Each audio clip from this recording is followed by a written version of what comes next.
volta todo ouro. Quem conseguiu me conhecer, quer a prova de amizade. Se alguém levasse embora até o que eu não tinha. Quem me dera menos uma vez, que sempre acreditei que era por brincadeira. Que se cortava sempre um pano de chão, de linho nobre, pura seda. Quem me dera menos uma vez, explicar o que ninguém consegue entender. O que aconteceu ainda está por vir. O futuro não é mais como era antigamente. Quem me dera menos uma vez, provar que quem tem mais do que precisa ter. Mas sempre se convence que não tem o bastante. Fala demais por não ter nada a dizer. Quem me dera menos uma vez, mais simples fosse visto como mais importante. Mas nos deram espelhos e vimos um mundo doente. Quem me dera menos uma vez, entender como só Deus ao mesmo tempo é Deus. Esse mesmo tempo. Bom dia, boa tarde, boa noite, amigos, amigas do canal Abia Yala, isto é, Comunicação Popular, Nômade e Pluriversal. Amigos, amigas, inscritos e inscritas do canal, hoje eu vou fazer uma pequena apresentação desse PDF aqui que me chegou esses dias, né? Gostei muito dessa capa, eu vou fechar aqui a cortar aqui para deixar um pouco mais visível, né?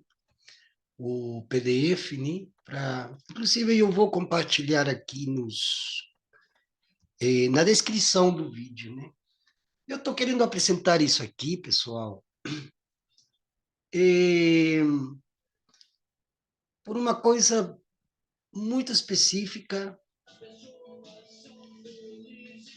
e que tem a ver com o que está acontecendo no Brasil de hoje, na América Latina, né?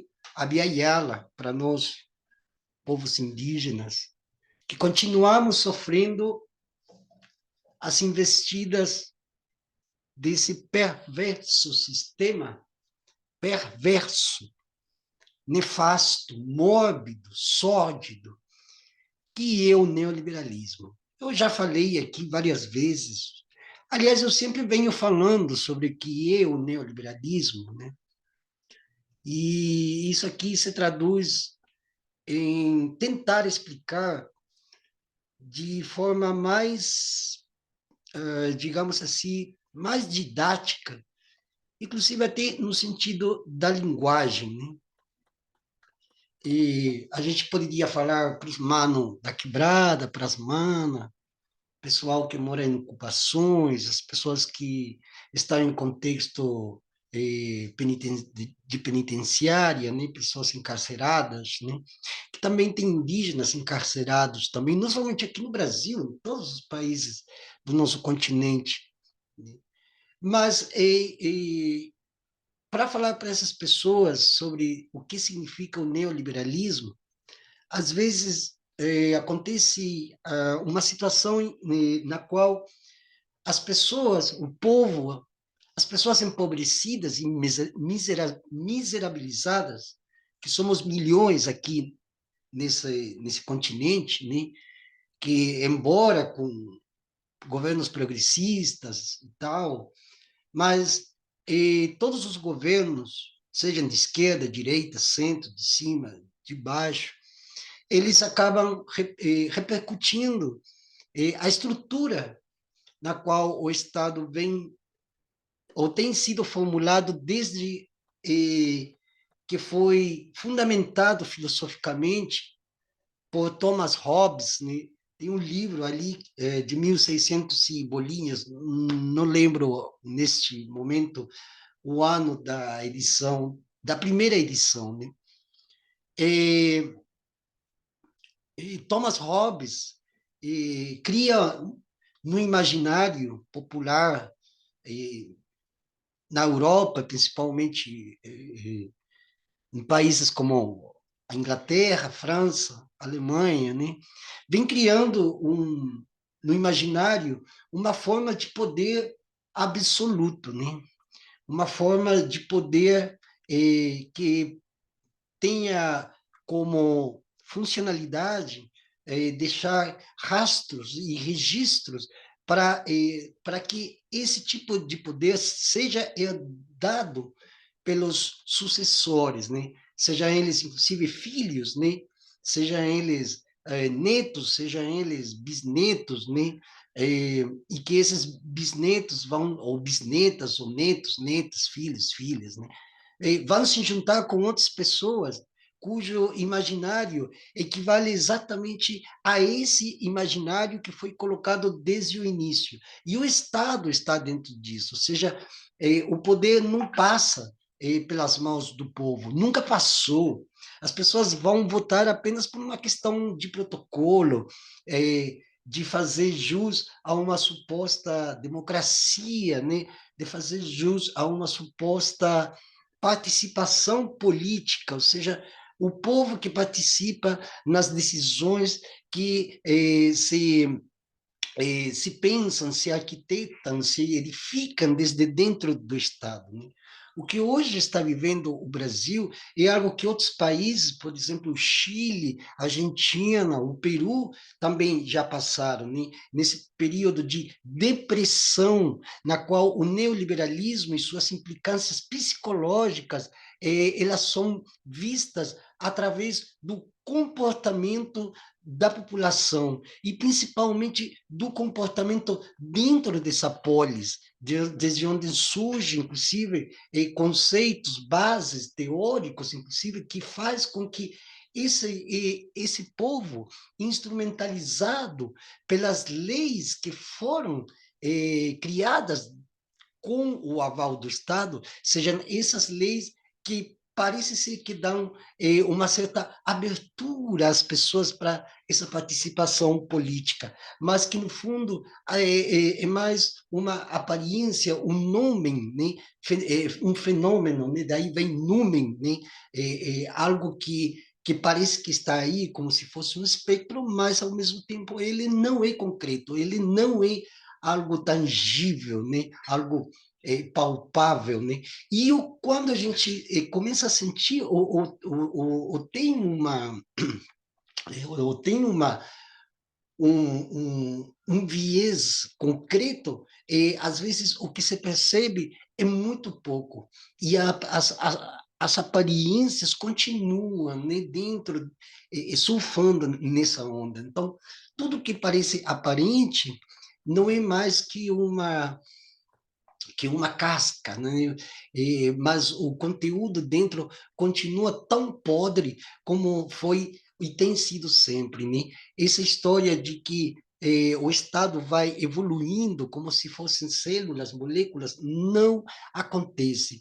E o que a gente está vendo empiricamente que as pessoas estão totalmente estressadas, cheias de ansiedade, o clima está violento, né, agressivo, está em constante confronto, a gente vê no trânsito, a gente vê nas ruas, a gente vê isso em todos os lugares, em todos os locais, inclusive dentro das suas próprias casas, vocês podem notar, e que essa violência, essa agressividade das pessoas, ela não devem de algo que, hoje eu vou ser violento. Não, é toda uma construção histórica, econômica, jurídica, política que passa para a ambiência da psicologia, né, das ciências psicológicas, que se traduz né, no comportamento e na cognição das pessoas, na sua cotidianidade, ou seja, no seu dia a dia, né, dentro do trabalho, como eu falei antes, no transporte, no trânsito, enfim, né? E a gente tem que pensar também, galera, nós temos que pensar que toda essa construção, toda essa metafísica do poder se a gente quer chamá-lo assim, essa metafísica do poder é aquilo que é invisível, mas que está aí e paira sobre as cabeças e as mentes, os corações, os corpos também, e a carne dos seres humanos, ela tem uma raiz, é uma estrutura raiz que vai dando espaço para que aconteçam esse tipo de situações, né? Nós temos hoje um grau de violência no Brasil, no campo, nas zonas rurais, nas cidades, que é realmente é fruto, é resultado, é o espelho daquilo tudo que foi construído, né? E não é somente o Brasil que está passando isso, a maioria dos países. E por que que aqui nisso que chamam de América Latina? Por que que está acontecendo isso aqui no Brasil? Quem que não viveu um clima de violência no seu dia a dia, em São Paulo, em Porto Alegre, no Recife, em Belém, ou mesmo qualquer cidade do interior? Porque existe essa ideologia, que é a ideologia de quem está no comando, né? Que não é o Estado, né? São grupos, são corporações, são famílias, né? Como se diz em italiano, né? Para significar o termo, inclusive, de máfias, né? Aqui eu falo, inclusive, hoje, assim, me veio à mente agora, Família Soprano, que é um dos grandes êxitos da HBO, foi uma excelente vitrine pedagógica para justamente notar que esse lado psicológico daquele que manda também passa todos os limites estatutários e vai também aqui embaixo, aqui na nossa vida de pobre mortal que tem que sobreviver, e olha lá se a gente consegue matar um leão por dia, mas essa ideologia que vem parece que vem das nuvens e vai baixando, essas nuvens baixam, baixam, até que se transforma numa neblina, e o solo vai sugando esse tipo de pensamento e se levanta de novo do solo, é como a fotossíntese, né? Chove, sai o sol, e essa água que caiu antes se transforma em vapor, sobe novamente para a atmosfera e voltam a ser nuvens, né? Então, e isso que acontece com a ideologia sempre ela é dominante, né? O que estou fazendo aqui, por mais chocante, ou longo, ou chato que seja, ou entediante para muitos, mas é a forma que eu trago didaticamente para explicar o que está acontecendo. E o que está acontecendo, às vezes as pessoas não sabem traduzir, porque elas sentem raiva, elas sentem bronca, estão estressadas, estão ansiosas, estão irrequietas, estão com hiperatividade, mas tudo isso a maioria não sabe traduzir, então pensa que é um problema individual, e quando as pessoas começam a pensar que é um problema individual, elas estão automaticamente, mecanizadamente reproduzindo o discurso, a retórica neoliberal que pertence a seres humanos que estão dentro desses grandes grupos econômicos que fazem com que eles queiram abocanhar tudo, inclusive a vida dos habitantes de um país, como neste caso o Brasil, para fulminar a psique delas, né? Aniquilar qualquer sentido de rebeldia, mutilar, truncar qualquer tipo de pensamento que diga, olha, eu não faço parte disso, eu não quero fazer, e eu quero me ligar e me juntar com pessoas que não tenham a capacidade tão fácil de poder absorver esse tipo de ideologia nefasta que hoje, inclusive, estão traduzindo-a como a do empreendedorismo, que faz parte desse tal de liberdade econômica. Então, quando nós saímos do lado do campo político, do campo econômico, do campo jurídico, e passamos a perceber no âmbito do cognitivo, do comportamental, a subjetividade de cada uma das pessoas, inclusive de quem está falando aqui, a gente está traduzindo de verdade, a gente está fazendo uma transliteração, ou seja, transcendendo aquilo simples que se vê, aquela aparência, e, e percebendo que as nossas problemáticas, os nossos dilemas, que parecem ser individuais, na verdade, eles são coletivos, ou comunitários, ou sociais, ou pertencem a uma grande maioria de uma população que historicamente já vem sofrendo com isso, né? Então, daí, inclusive, a necessidade de uma reparação histórica para as mulheres, para os diferentes grupos de orientação sexual, para os indígenas, nós todos, todas, todas, para o povo que ainda trabalha por um salário michuruca, que não alcança para passar o mês, pessoas endividadas até acima do pescoço, pagando para os grandes bancos, esses grandes bancos lucrando bilhões, né? Mas dizendo que a melhor coisa que existe nesse mundo é ser você, seu próprio patrão e empregado, funcionário, ou seja, ser um autoescravo. Esse tal de multitask, né? Multitarefas, né? Onde a pessoa não tem tempo mais para nada. E isso eu estou vendo em toda parte. Acontece com os parentes, acontece com o povo trabalhador, acontece com os negros, acontece inclusive com o branco, com o judeu, com todo mundo. Lembremos até que aquelas catalogações, como por exemplo, profissional liberal, antigamente, né, o advogado, o médico, o consultor, hoje eles também são escravos, eles têm que acordar cedo de manhã, encarar um trânsito, estresse no trânsito, respirar poluição o dia inteiro, eles estão tão ou quão fodidos quanto um simples operário de uma construção civil que vai ganhar 1.200 e poucos reais de salário mínimo, como se fosse isso um salário. Olha, todo salário é um roubo e continua sendo. Todo salário é um roubo e continua sendo. E quem impõe esse salário? O presidente Lula? Não. O Ministério de Economia? Não. O Ministério das Finanças? Não. O Ministério de Desenvolvimento? Não. A Secretaria da Casa Civil? Não. São os grandes grupos econômicos que dominam esse país, que são satélites de outros grandes, mega grandes grupos eh, econômicos, né? Então,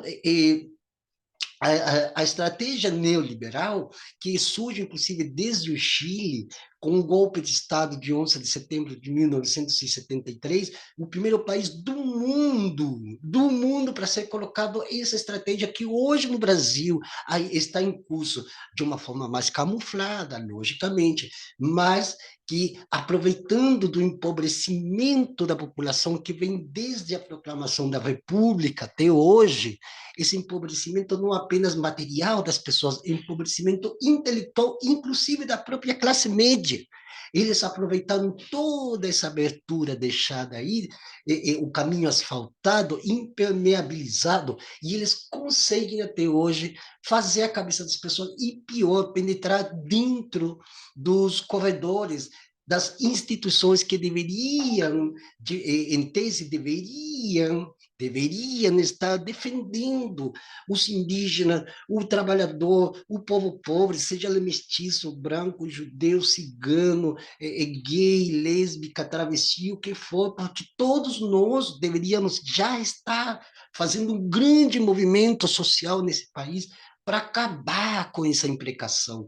E eu me canso de dizer, pessoal, não adianta você colocar Lula, você colocar Buda, se colocar Maomé, se colocar, não sei, Siribaba, quem quer que seja dessas figuras mundiais, não adianta, porque a estrutura raiz do Estado, a estrutura raiz que vem desde que o Leviatã foi publicado e que passou por todo o processo do liberalismo econômico que vem com John Locke, que é o pai do neoliberalismo político, do liberalismo político, que passa depois para o neoliberalismo político através dos institutos, né, que vão criando esses institutos de pesquisas sociais, que depois se transformam em escola, como a escola austríaca, que começa a ser o primeiro a desenvolver uma certa prática para um futuro processo, para um futuro espectro neoliberal que possa ser instalado de forma hierárquica e na qual o Estado também está visto como partícipe dessa imprecação, né? Daí, depois de toda essa introdução que eu estou dando, vem à baila esse texto das estratégias dos grupos econômicos para garantir a instalação, atenção aqui, a instalação dos projetos logísticos no território. O termo logística, gente, logia, de logo, o logos eurocêntrico e imperial, é o logos, né, a razão de ser de aquilo que foi, justamente como disse antes, que tem sido pensado, arquitetado, edificado, mapeado, traçado, enfim. O logístico é a materialidade da razão, já não é mais a instrumentalidade do Estado em relação a uma retórica neoliberal, mas agora já é a materialização absoluta dessa lógica perversa, mórbida, sólida, que é o neoliberalismo, que o Brasil hoje está sofrendo, neste exato momento, agora que eu estou falando, está sofrendo terrivelmente, e as pessoas parecem que não estão se dando conta no buraco em que elas entraram. Embora tenhamos um governo de centro, né, porque não é um governo nem de esquerda, nem de uma direita, mas nós temos que pensar também, e aqui eu vou falar abertamente, quando o Lula viaja, porque o Lula tem viajado bastante, tem saído muito pelo mundo fora para tentar melhorar a imagem do Brasil, enquanto qualquer presidente de qualquer país do mundo, entendam, qualquer presidente, pode ser Lula, pode ser o Boris, pode ser o primeiro-ministro do Israel, pode ser a primeira-ministra da Itália, o ministro lá não sei de onde, da República Tcheca, da Uganda. Quando um chefe de Estado ele deve se ausentar por causa de uma agenda, quem toma conta do país é o vice, pode ser o vice-ministro, pode ser o vice, sei lá, qualquer coisa. No caso dos nossos países, no caso do Brasil, é o vice do presidente, daí vice-presidente. Quais são as atribuições do vice-presidente? Olha, está na Constituição. As atribuições do vice-presidente é cuidar dos assuntos públicos do país enquanto ausente o chefe de Estado, por qualquer situação que tenha a ver realmente com a função de presidente de uma república, de um Estado, de um chefe de Estado. Então, o Lula tem que viajar porque ele tem que cumprir uma agenda. Essa agenda já está integrada dentro da funcionalidade que tem o presidente nas suas atribuições, segundo a Constituição de 1988 e segundo qualquer Constituição de qualquer país daqui da América Latina. Ok? Bem, perfeito. O vice também tem suas atribuições, e uma delas é justamente cuidar dos assuntos públicos enquanto chefe de Estado ausente. E os assuntos públicos é tudo que tem a ver com a polis, ou seja, tem a ver com tudo que tem a ver com os brasileiros, brasileiras e até aqueles que nos sentem brasileiros, brasileiras, mas que moram aqui, que residem aqui, que fazem suas vidas aqui, que têm família, que pagam impostos, tributos, que têm que trabalhar, etc. Cuida dos assuntos públicos, saúde, educação, mobilidade, tudo, tudo, né? Quem governa o país é o vice-presidente, cujo nome não vou citar, mas é ele que cuida do país. Lembremos quem é essa figura, que até muitos, até hoje, ficam assim, de boca torta ou de nariz torto, ou de rosto torto quando vem a cara dele, inclusive eu, porque eu moro aqui em São Paulo há muitos anos e a gente sabe o que a gente sofreu com essa figura, e que também deixou um triste legado herdado por essa figura e pelo partido ao qual ele representava. Bem, essa figura, ele é, é, a figura do vice é uma das figuras que justamente defende os interesses de quem? Dos governantes parlamentares, né, que estão que são afim dessa retórica neoliberal. E aqui está escrito, olha, eu espero que vocês consigam ver, para as empresas é fundamental garantir apoio nos poderes executivo e legislativo.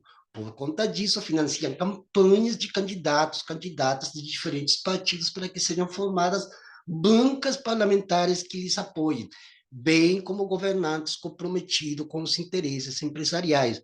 Gente, olha, mas aí, ó, ser eleito não vai ter mais 1 centímetro de terra para indígenas e quilombolas.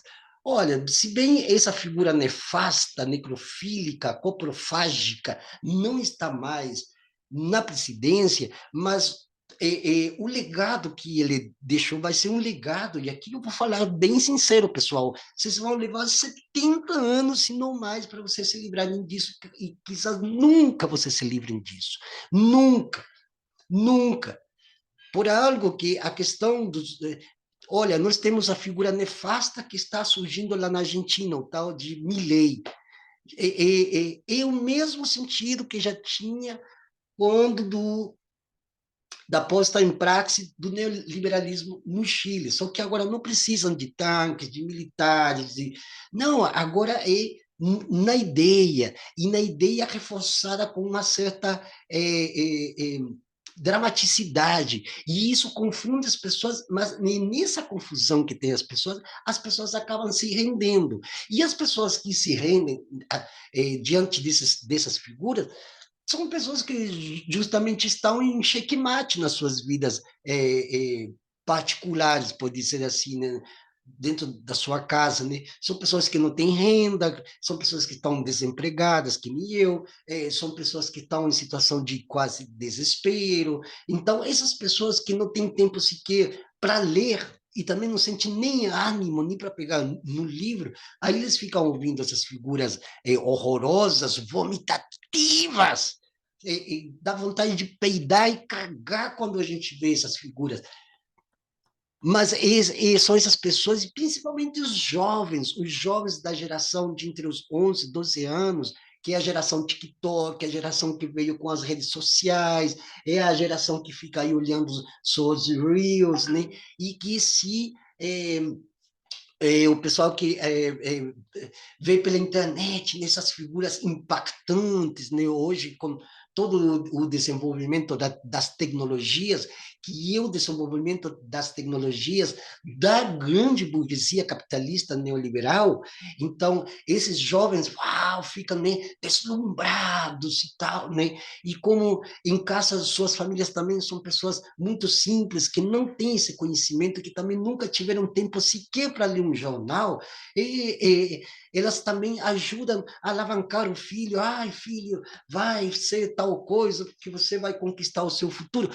E esse rapaz que hoje tem 11, 12, 15, 18 anos, quando tiver 50, 60 anos, vai se dar conta da grande merda em que ele estava metido quando ele estava cumprindo o seu ciclo de desenvolvimento no sentido etário, né, cronológico, né, que é a infância, o puber, o adolescente. Pois bem, o adolescente, são as grandes vítimas, os jovens, as jovens de hoje são as grandes vítimas dessa retórica, né?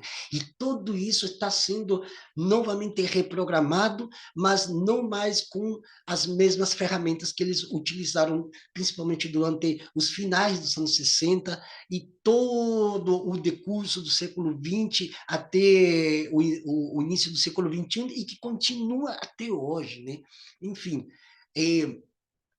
Aqui tem outra parte que fala sobre a influência dos recursos do orçamento público. E isso aqui é muito interessante, né? As grandes empresas nacionais e internacionais jogam pesado para que os recursos do orçamento público sejam destinados prioritariamente para a execução de obras que lhes interessam, ou seja, que estão a par com suas conveniências. Portanto, o dinheiro que deveria ir para as áreas sociais, por exemplo, é canalizado para os projetos de infraestrutura, mas sempre vai ser uma infraestrutura que só vai permitir ao burguês capitalista ficar mais rico, mais acumulador e com maior eh, poder, inclusive de influência desde dentro do Estado, como acontece hoje aqui no Brasil, com o Senado Federal. Gente, eu vou colocar aqui somente. Olha o que aconteceu na Comissão Nacional de Agricultura e Reforma Agrária, que é eufemismo, né? Reforma agrária juntando com a agricultura, sendo que o modelo de agricultura, inclusive a agricultura que se executa nesse momento, é uma agricultura que vem da época do Império Romano, né? E que daí vem todo um processo de mecanização até chegarmos no que hoje chamamos de agronegócio ou agrotech. E isso é muito importante a gente entender. Por favor, quem quiser, compartilhe esse vídeo, repasse. Eu não sou o grande bambambam, estou falando de verdades absolutas, como sempre replico. Não, estou trazendo aqui informação, conhecimento para vocês refletirem sobre a situação em que cada um está, dependendo do seu lugar geográfico em que se encontra. Aliás, quando eu falo de lugares geográficos, eu falo sobre racismo geográfico, porque não é o mesmo pensar desde um bairro nobre como Moema, Jardins, Itaim Bibi, aqui em São Paulo, do que você pensar desde a periferia da periferia da cidade de São Paulo, como é o meu caso. Eu estou, neste momento, em Guarulhos, na periferia da Grande São Paulo. Né? Então, eu estou aqui do lado da Unifesp, aqui no bairro de Pimentas, do lado da Unifesp. Então, não é o mesmo eu falar desde aqui, saindo às ruas daqui, o que significa viver em Guarulhos, não é o mesmo para quem está nos jardins, entende? Mas se uma pessoa de lá dos jardins chega a assistir esse meu vídeo e ele disser, pô, aquele cara, mano, é isso, cara, é isso, mano. E ele se acordar e disser assim, pô, eu estou vivendo uma vida de quase um aristocrata aqui, tendo inclusive o João Dória como vizinho, né, que é o grande multimilionário e dono praticamente da cidade de São Paulo, do município de São Paulo, e o cara está desde a periferia, nem sei se ele está passando por problemas aí, vai saber o que ele está passando, mas ele está repassando uma informação que até então me tinha assim meio com uma pulga atrás da orelha, duas, três, quatro, e de repente eu assisto um vídeo. Então é importante que esses vídeos sejam repassados sem detrimento do que pode vir a acontecer com quem está falando nesse momento. Por quê? Porque esse canal é para passar conhecimento e para dar voz também para pessoas que têm outros pontos de vista totalmente diferenciado daquilo tudo que a gente veio e é bombardeado o dia inteiro, seja pelas redes sociais, seja no WhatsApp, seja no Telegram, seja no portal de notícias, não sei o que, seja, nós estamos plagados de notícias e as pessoas, nessa confusão, sempre acabam errando na hora das decisões. Por isso que eu trago isso aqui, né? Olha, aqui já está, para não me alongar muito, mas a gente é necessário, às vezes, fazer uma delonga para a gente entender. Olha só o desenho que aparece aqui, eu acho que vai interpretar muito bem o que acontece. A especulação financeira, a corrupção. Gente, a corrupção existe desde que o Estado se reconhece como Estado. A corrupção é parte da estrutura raiz do Estado. Com isso, eu não quero dizer que a gente tem que ir lá e derrubar o Estado e acabou o Estado. Não. A questão não é derrubar o Estado, até porque o Estado não é uma pessoa, não é um ser humano. Ah, eu vou dar um bofe na cara do Estado. Não, o Estado não é uma pessoa. Aí, o Estado não é algo que você encontra ali e diz, oh, lá vai o Estado, pega ele. Não. Você não vai gritar, pega ladrão para o Estado. Não.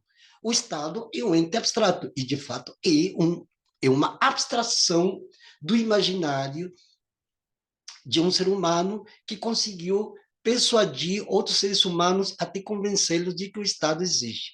Pois bem, o Estado existe e hoje ele é concreto. Por que, que ele é concreto? Aí a gente desce, porque dentro do Estado tem seres humanos. Quais seres humanos são os que estão ocupando o Estado? Quais, o que, que eles pensam? O que, que eles sentem? Como que eles comem? Como se dá a vida privada de cada um deles? O que, que eles anseiam? Quais são as, as, as, as, as, eh, as, as ideias que eles prospectam? Aí entra o Estado como ente concreto a partir de quem está ocupando, ou quem estão ocupando esse Estado. E o Estado é ocupado por essas categorias, Caixa 2, especulação financeira, corrupção, mordomias. E com isso, eu não quero dizer que o presidente do Brasil seja especulador, corrupto. Não, porque o Estado não é de uma pessoa. O chefe de Estado é chefe de Estado, mas ele não é o patrão, ele não é o Luís XIV, isso já acabou. Não é o Luís XIV, não é o Luís XV, não é o Luís... Qualquer desses Luíses que passaram durante a história da França. Não, não é o imperador Napoleão, não é o Duque de Caxias, não. É apenas um chefe de Estado, é a parte é um lugar maior que se ocupa dentro de várias hierarquias, mas cuja funcionalidade dele é a representação, nada mais, tanto interna, no caso do Brasil, e externa, para o mundo. O que o Lula tem feito até agora é uma representação externa. A representação interna se dá através da Câmara Baixa, do Senado, da vice-presidência, da Casa Civil, da Secretaria de Comunicação do Governo e também das instâncias jurídicas, por exemplo, o Supremo Tribunal Federal, o Conselho Nacional de Justiça e por aí vai. Mas, é justamente, não é um chefe de Estado que vai fazer, não, é toda uma amálgama de personagens e figuras e figurantes que fazem parte dessa trama do que é o Estado. Né? E o Estado, e essas figuras são as que estão, muito delas, assim, involucradas nesse tipo de situação, como Caixa 2, especulação, corrupção. E mesmo que tenha saído o governo anterior, ainda continua acontecendo, e não somente desde o Estado, no sentido do Estado, que representou o governo federal. Nos estados federados, tem muita corrupção. E até mesmo naquele subdistrito, também tem corrupção, também tem especulação financeira, também tem mordomias, também tem Caixa 2, também tem tráfico de influências, tem tudo. Então, quando a gente fala do Estado, a gente tem que falar de todos os órgãos que, de alguma forma, dependem, né, que, da união dos governos do Estado, do federal, é uma situação administrativa e que tem variabilidades e tem seus tentáculos também, né? E justamente aqui nós estamos no ponto 3, né? Que, bom, eles buscam alterar as leis que consideram obstáculos aos interesses das empresas. Das empresas. Quem comanda hoje são os grandes empresários do agronegócio.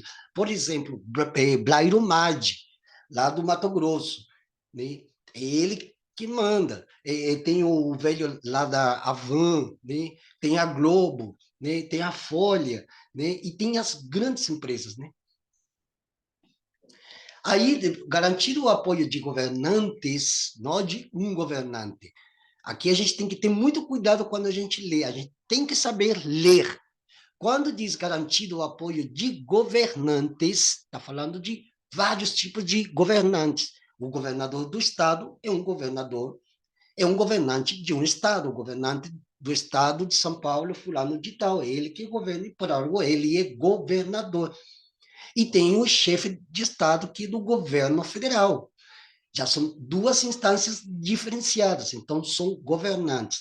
Dependendo do governante, a empresa pode obter ou não apoio, mas, neste caso, está falando de algo que é de praxe, que acontece agora, em qualquer momento, 24 horas por dia, porque essas figuras não dormem pensando em como foder a vida dos outros para lucrar muito. E aqui ele coloca um exemplo: planos diretores municipais. Gente, voltamos aos governantes. Quem é que governa a prefeitura de São Paulo? Porra, pessoal, aí tá. Os planos diretores municipais destinam novas áreas para instalação de portos, para expansão de agronegócio, da mineração.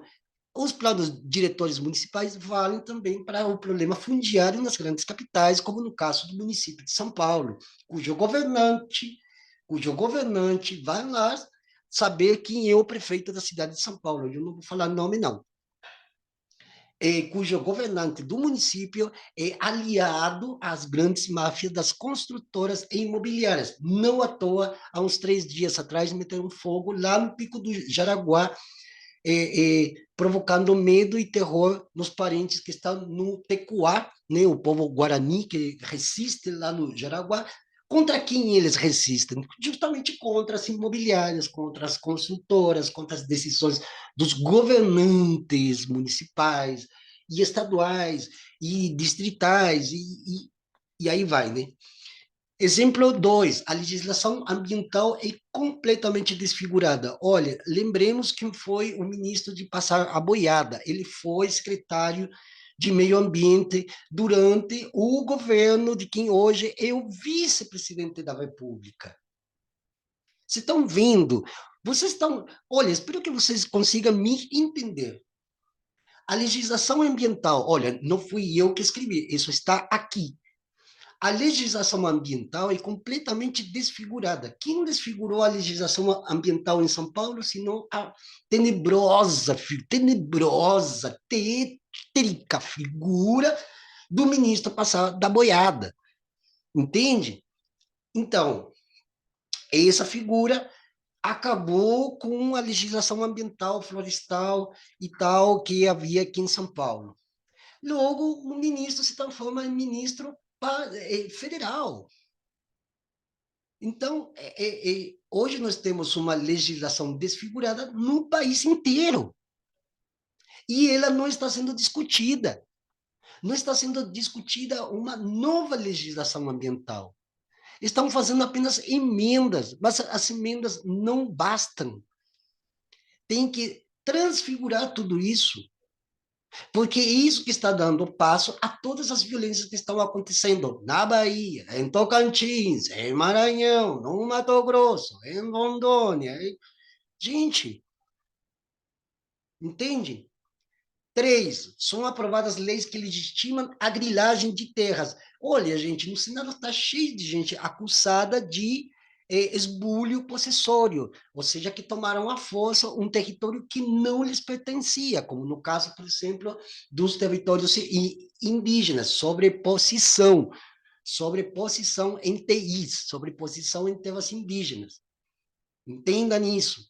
E esbulho possessório. E no Código Penal, no artigo 161, inciso 1 e 2, é penado. Mas essas figuras hoje ocupam o Senado Federal. Entende qual que é a grande contradição do que nós estamos vivendo aqui no Brasil hoje? Enfim. E aí, bom, olha, direito dos povos originários são interesses das grandes empresas. Me desculpem, gente, hoje tem Ministério dos Povos Indígenas, com a parenta Sônia Guajajara, mas ela não está conseguindo. A, a, a chefia da FUNAI, a Célia Chacriabá, parenta, que a gente tem um respeito, mesmo que seja de um outro povo, não é do meu povo, não é da minha etnia, mas ela é indígena igual eu. Então, o respeito, ela é parenta. E ancestralmente a gente faz uma saudação, independente de qualquer categoria de externalidade ou exógena. Ela é parenta. Ela também não está conseguindo, porque são tantos os depredadores, são tantas as aves de rapina, coitadas aves de rapina. Eu nem deveria estar falando Não tem um animal, ou aquilo que nos foi combinado a chamar de animal, que seja tão perverso, tão ruim, que nem esses tipos de seres humanos. Não tem, galera, não tem mesmo. Em nome do lucro e foda-se o mundo, vai tomar no. Eles não estão nem aí, gente. Olha, aqui já estamos no quarto, pressionam pela fragilização dos órgãos de fiscalização e controle. Bom, a gente já viu isso. Agora tem melhorado um pouco. Melhorou, mas não basta. As melhoras ainda são mínimas. Não chegam em todos os territórios, principalmente nos territórios dos quilombolas e dos povos indígenas. Essa fiscalização, esse controle não está chegando. E às vezes, quando chega, só se assume num ponto específico, como neste caso a Amazônia, porque a Amazônia está em disputa. Existe uma guerra nesse momento na Amazônia, agora acontecendo. E quando digo Amazônia, em toda a Amazônia legal, incluindo a Amazônia dos outros 5 países: Guiana, Suriname, Guiana Francesa, Venezuela, Colômbia, Equador, Peru, Bolívia. São 7, perdão. Né? É, deixa dar um. Tomar, deixa eu pegar um pouquinho de água aqui.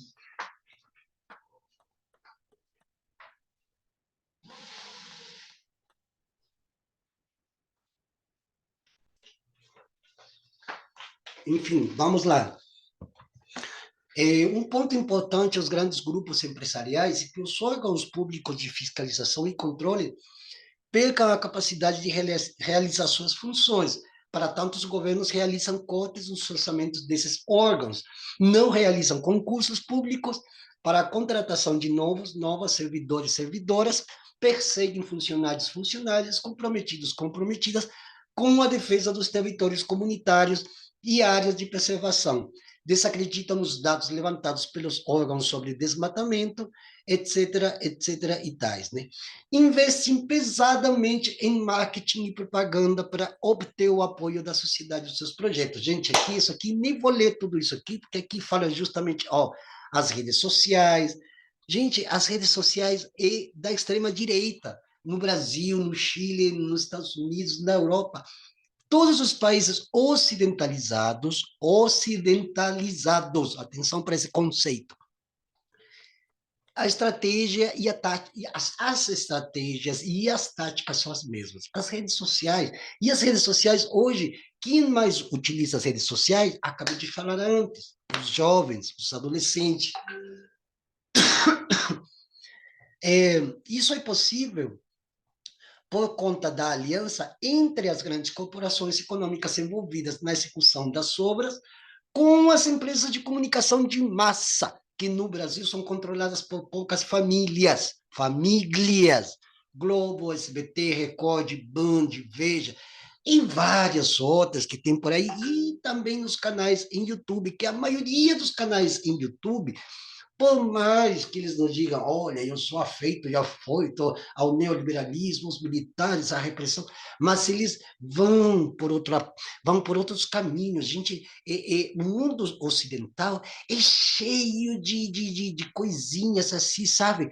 Você tem que prestar muita atenção, que as pessoas caem muito, muito, muito, muito na armadilhas do discurso desses canalhas.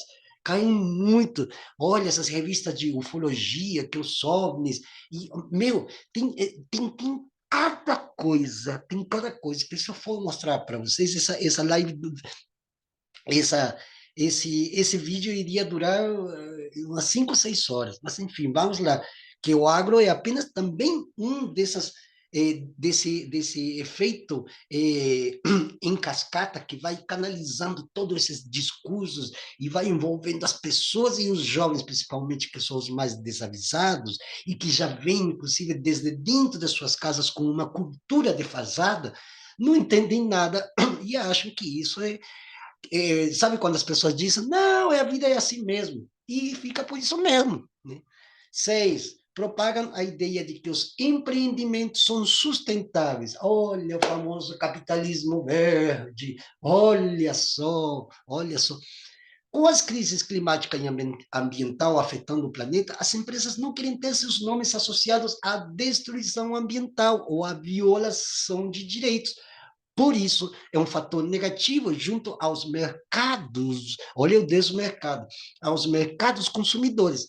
É preciso, então, esverdear. Gente, não sei aonde que um dia eu escrevi, eu falei, desde quando que o verde é uma cor que simboliza a salvação ecológica do mundo?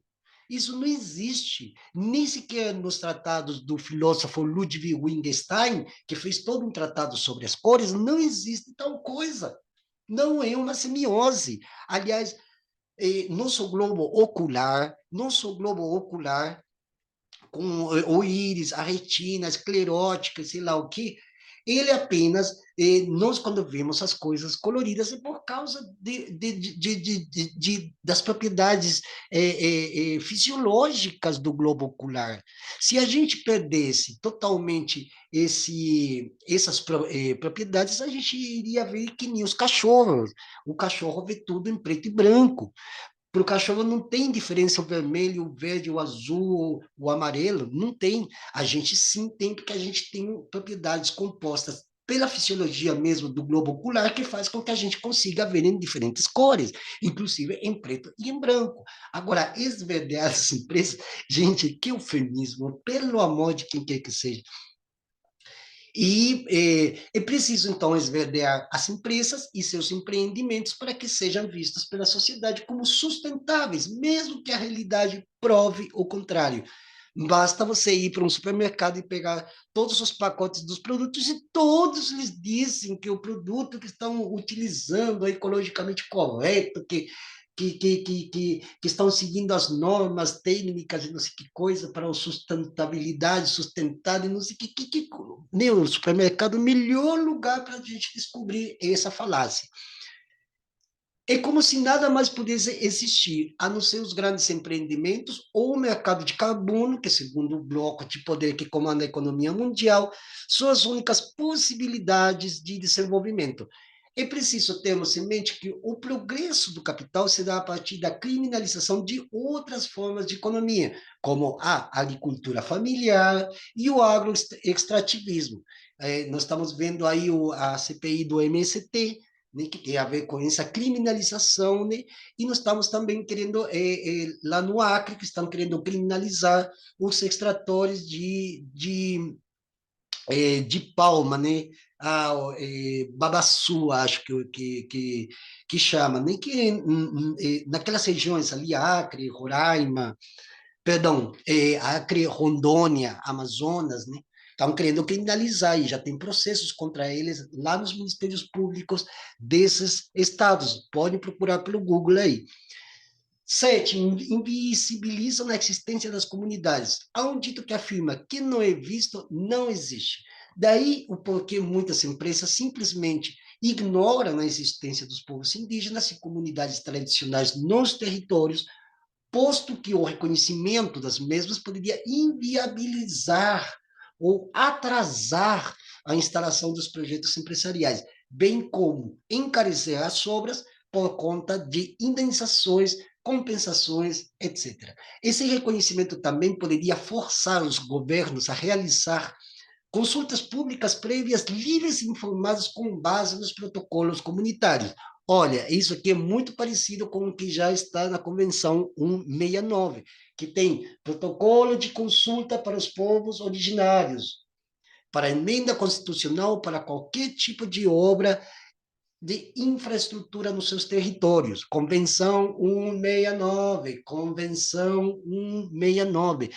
A Convenção 169 não é somente para os povos indígenas, todo mundo deveria ler isso, aliás, deveria ser estudado já na escola.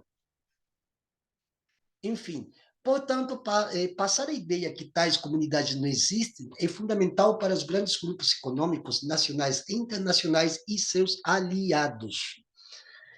8. Montam consórcios para a execução das obras. Os projetos logísticos, como portos, estradas, minerodutos, expansão de rede de energia, hidrovias, necessitam de grande soma de dinheiro para serem executados. Gente, para asfaltar todas as rodovias que o Brasil tem hoje, precisou de quê? De uma soma de dinheiro. E de onde que vinha esse dinheiro? Vocês acham que o asfalto que chega mesmo num bairro que nem saneamento básico tem, realmente para levar benfeitoria para as pessoas? Não!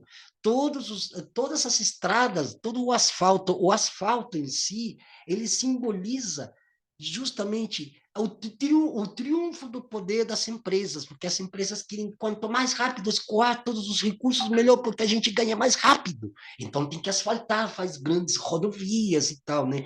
Se bem que em alguns lugares, como o Mato Grosso, por exemplo, ainda tem muito buraco, o interior da Bahia, né?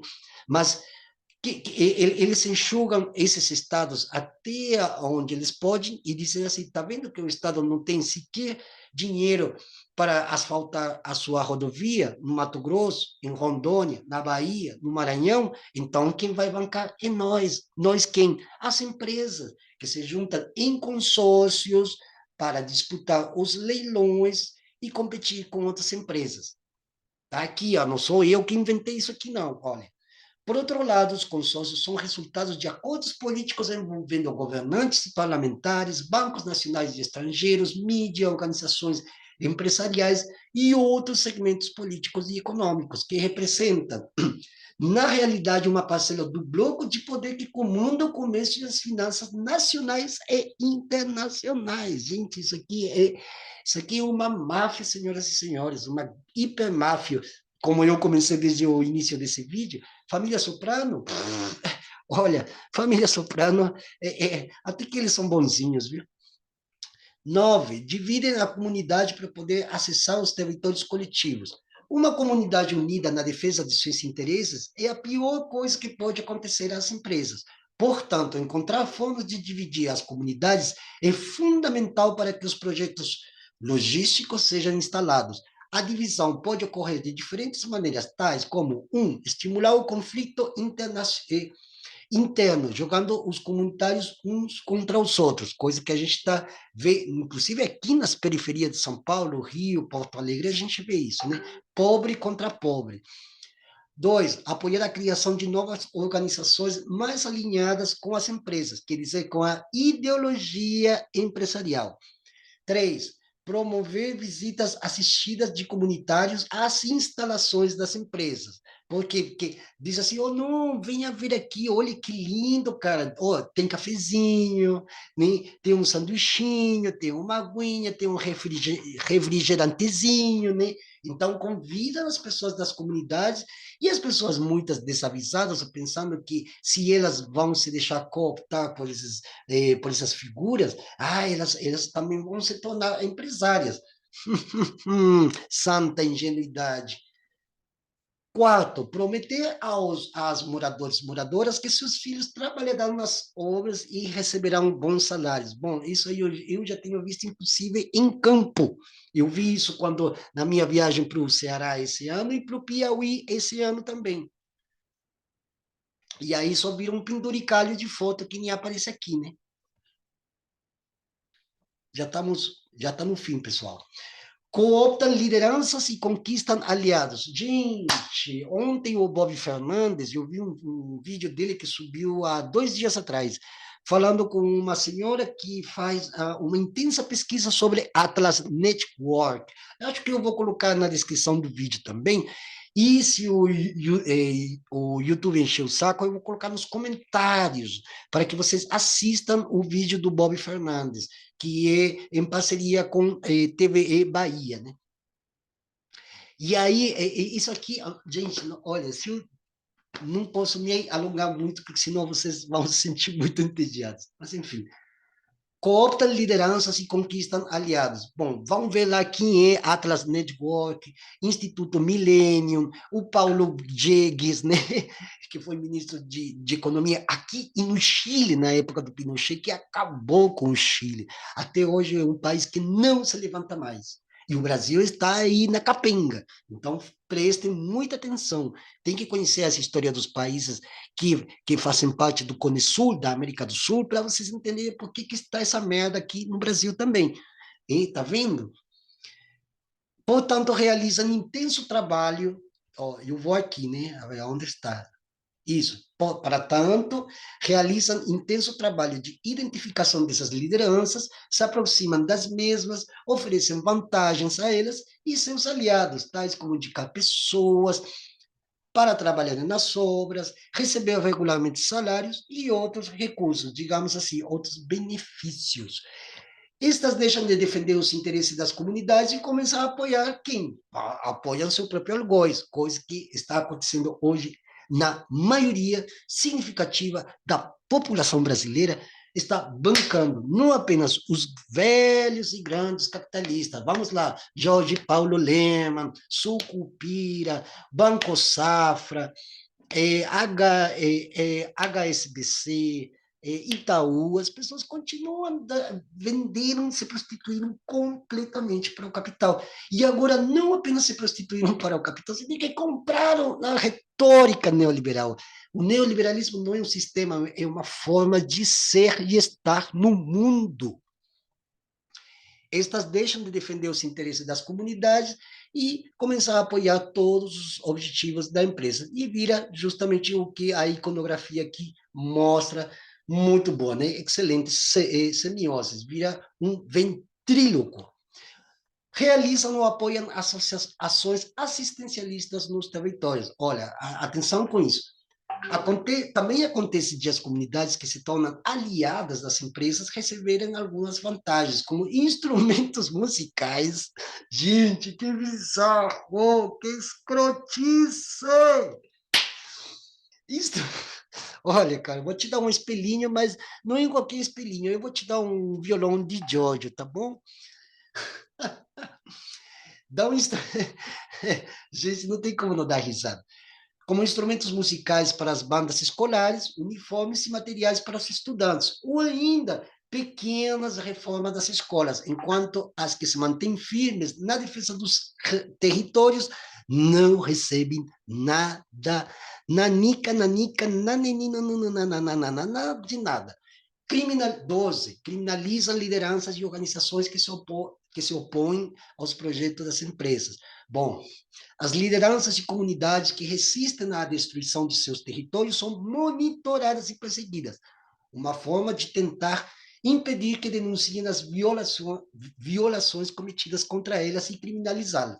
Ou seja, é comum que as empresas acionem a justiça buscando com isso calar as vozes de quem se opõe a elas e seus empreendimentos. Olha, o que aconteceu, o incêndio que aconteceu há 2 dias atrás aqui no Pico do Jaraguá e o atentado contra os parentes dialoga diretamente com essa paráfrase que eu acabei de mencionar aqui, né? O objetivo é impor um medo. O medo sustenta qualquer coisa. Fazer com que lideranças e comunidades cansem de lutar pelos seus direitos. E muitos estão presos, como acontece até hoje. 13. São coniventes ou estimulam a ação de grupos criminosos para amedrontar as comunidades. Muitas lideranças comunitárias, pastorais. Gente, você viu o que aconteceu lá na Bahia contra a Babalorixá, de 72 anos, que mataram ela com 12 tiros, cara, diante da família, dentro da própria comunidade dela? Aí está explicado. Defensores de direitos humanos comprometidos com a defesa da Amazônia, chamem também quilombolas, os indígenas, todo mundo que defende as causas, nossas causas, dos vencidos, dos apanhados, dos humilhados e ofendidos, como parafraseando o livro de Fyodor Dostoiévski, essas pessoas são perseguidas, mutiladas, cercadas, sitiadas, e o Java 4. Da mesma forma, a comunidade inteira sofre na pressão de grileiros, de terras, né, o esbulho possessório, que eu falei antes, né, garimpos clandestinos, contrabandistas, pistoleiros, entre outros, que são apoiados e financiados por grupos empresariais interessados nas terras dos povos indígenas, comunidades tradicionais, enfim, e até com o apoio dos membros das forças de segurança do Estado.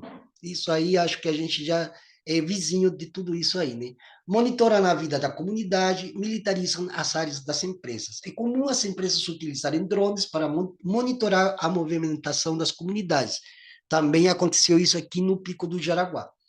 ao mesmo tempo contratam empresas de consultoria para realizar levantamentos de informações nos territórios de seu interesse, bem como serviços de segurança privada para proteger áreas e equipamentos, né? Por fim, né? Aí, ó, vigilância. E o último, impedem a livre circulação dos comunitários pelos territórios. As empresas impedem a circulação dos comunitários das antigas áreas de uso comuns, como as várzeas, áreas de pescas, praias ou florestas. Com isso, acabam inviabilizando os modos de vida das comunidades, caça, pesca, coleta né, os colheiteiros e tal, né? Ah, não, ainda tem um aqui. Acho que tem o buscam desconstruir os territórios comunitários, né? Bom, as empresas querem a todo custo que a maior extensão de terras possível entre no Deus, mercado, claro, a fim de que sejam adquiridas ou vendidas livremente. Por isso que a liberdade econômica defende tanto a propriedade privada. Com tudo isso, é dificultado pela existência de projetos de assentamentos agroextrativistas, terras quilombolas, reservas extrativistas e tais, né? E aqui a forma de desconstruir os territórios comunitários é transformar esses territórios comunitários próximos aos centros urbanos em bairros, e com isso emitir títulos individuais. Gente, isso aqui eu vi lá mais ou menos na região de Juquitiba, naquela região do extremo sul de São Paulo, né? Como todas aquelas regiões, para sair daquilo de lugar, área rural ou área de preservação, eles começam, levam o asfalto, levam a iluminação pública, e aí a armadilha está feita e acabam transformando num bairro, daqui de bairro passa a distrito, quanto mais distrito haja, uma prefeitura, um município se independiza e aí tem suas prefeituras e começa toda aquela máquina burocrática. Dois, não legalizam terras coletivas ou levantam mais obstáculos para que isso aconteça. Três, não emitem um contrato de concessão de direito real de uso. Quatro, não implementam as políticas públicas destinadas aos povos indígenas e comunidades tradicionais, ou seja, propriedade coletiva, blá, blá, blá, blá, blá. Gente, tá longo isso aqui. Acho que estamos no 17. Deixa eu ver aqui aonde que acaba isso aqui, porque senão o vídeo fica muito longo, né? Bom, estávamos aqui, né? Impedem circulação de livres territórios, logo nós temos pressionam para a realização de estudos de impacto ambiental que viabilizam os empreendimentos, né? Então, as empresas querem que tudo dê certo para eles poderem instalar seu condomínio, os resorts, que no caso lá do Nordeste, então eles pressionam para que diga, olha, nós estamos dentro da legislação tal e tal, ambiental, florestal e não sei o que mais, e assina embaixo e está tudo certo. E tudo em troca de quê? De um caixa dois. A corrupção, como eu falei antes, já está dentro dos estados, dos diferentes tipos de estado, que é o estado moderno ocidental e com todos os seus tentáculos e variações, né?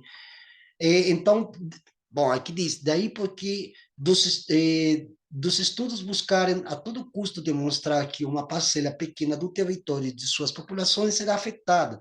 Isso diminui bastante os recursos destinados às indenizações e às políticas compensatórias. Por exemplo, né, a invisibilidade das comunidades é um elemento importante nesse processo, né? Sonega informações, né? Processo de elaboração, negociação, aprovação de projetos logísticos, sempre cercado de segredos, né? Documentos confidenciais. As comunidades e suas organizações dificilmente têm acesso antecipado às informações sobre esses projetos. E aí é comum que, quando tomam conhecimento, as obras estão inicializadas ou, inclusive, até já prontas, né? Inclusive com gente dentro. E agora nós temos, fecham contratos de longo prazo com as comunidades. Olha, tem contrato de 25 anos. Gente, seja para explorar madeira, plantar dendê, o contrato de crédito de carbono são 25 anos de contrato. Quem são os que assinam esses contratos? as grandes empresas, os verdadeiros empreendedores. Não você que diz que ganha 5.000 reais e é empreendedor, você que vende caramelos ali na rua e acha que é empreendedor, você que está correndo do Rapa lá no centro de São Paulo e acha que é empreendedor, aquele que está vendendo água de coco na beira da praia de Iracema, em Fortaleza, e acha que é empreendedor. Gente, pelo amor, né? Enfim, então, tudo isso aqui é para mostrar para vocês que esse círculo de constante negação e afirmação de uma negação, como é realmente a história ocidentalizada, a história branca, é exatamente isso que fazem dentro do âmbito econômico, e principalmente quando se trata de abocanhar terras e territórios. É impressionante, galera, olha. A dependência gerada pelos empreendimentos, as empresas utilizam os grandes projetos para impor seus interesses sobre territórios e suas populações. É comum que o valor dos investimentos seja muito maior que o orçamento do município.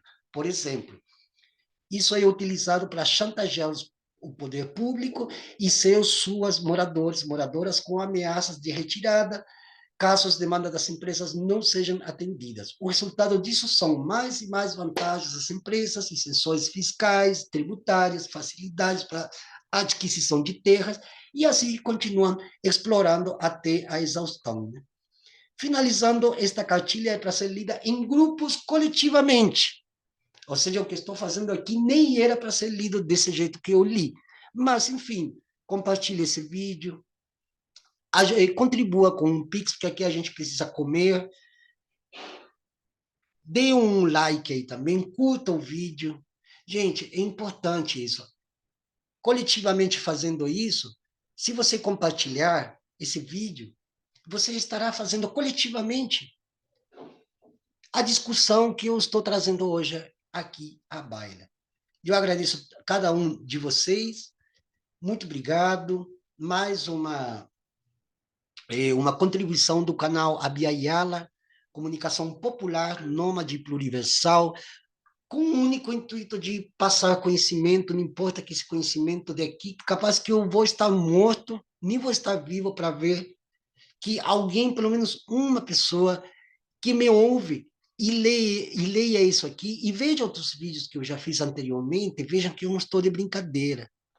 E que apesar de todos os percalços econômicos, financeiros e até existenciais que a gente sabe que a raiz desses percalços está aqui, e está em outros textos, e está em livros que já foram escritos e que estão se escrevendo agora, e está na luta dos povos indígenas. Dia 30 vai ser de novo julgado o PL 2903, o antigo PL 490. Se ele for julgado do jeito que está sendo, fodeu para todo mundo.